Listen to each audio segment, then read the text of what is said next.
question, Mr. Musk. Welcome, everybody. What? We're all excited. I know you're all excited that Elon Musk and Vivek Ramaswamy have joined us today. This is an important day. It's the beginning of a journey. You've heard what Doge is all about, the Department of Government Efficiency. It's a new thing, and this is a new day in Washington and a new day in America. We have long lamented the size and scope of the government, that it has grown too large.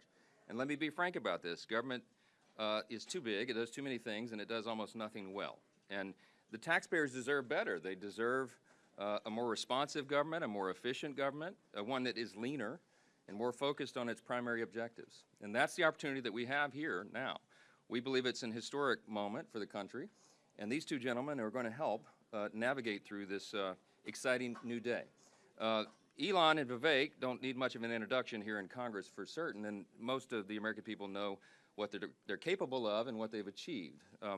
Both of these gentlemen have run very successful organizations. They're innovators, and they're forward thinkers. And so that's what we need right now. And so what you're going to have today is, first is a meeting that we'll have here with decision makers, key figures in the Republican House and Senate who are chairs of committees of jurisdiction who deal with the money and financing of government and the structure of government.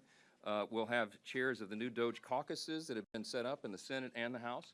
And then after that, we'll proceed to the Congressional Auditorium where all of the Senate Republicans and House Republicans have been invited, and I think many of them will gather for this discussion. So there won't be a lot of detail for the press today, and that's by design because this is a brainstorming session. It is the first, again, as I said, of a long series of meetings that will be held as we're laying the groundwork for the new year and the new Congress. And you're going to see a lot of change around here and in Washington and the way things are run. We need to make government more efficient, and that is what this whole objective is. That's what the Doge effort will be about, and you're going to see a bicameral cooperation, and it will be, by the way, bipartisan. Over the last 24 48 hours, you've seen a number of our Democrat colleagues, both in the Senate and the House, who have said, you know what, sign me up. I want to be a part of this as well. So we welcome that. It should be a bipartisan effort, and I think we're going to do great things for the country. So I guess I'll take one or two questions, but $2 trillion in cuts without cutting programs like Medicaid, Social Security. Do you have confidence that you can find cuts to that level, or will this meeting be an opportunity to level set to a more realistic number? And second question, do you support clawing back federal funds that the Biden administration is pushing out in these final days, including to companies like Rivian, a competitor of Tesla?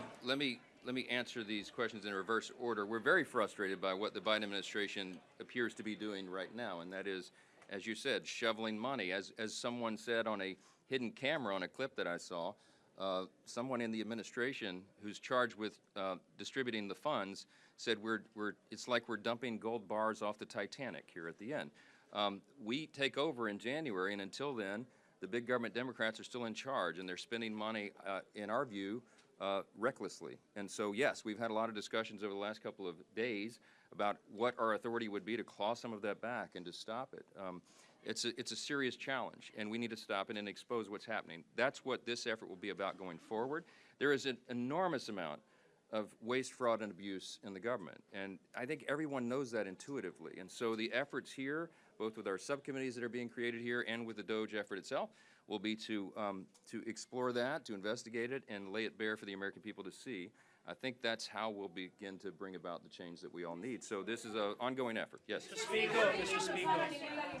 Some labor unions are already fighting back. They've already signed contracts to try and get this, that they could be able to work from home, things like that. Your reaction to that? Well, there was a report that came out today. I don't know if you all have seen it, but someone did a little survey of how many federal employees are actually working in the office.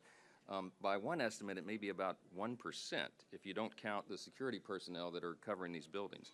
That is absurd, and it's not something the American people would stand for. And so one of the first things that I think you'll see is a demand from the new administration and from all of us in Congress that federal workers return to their desks and get back to the work that they're supposed to be doing.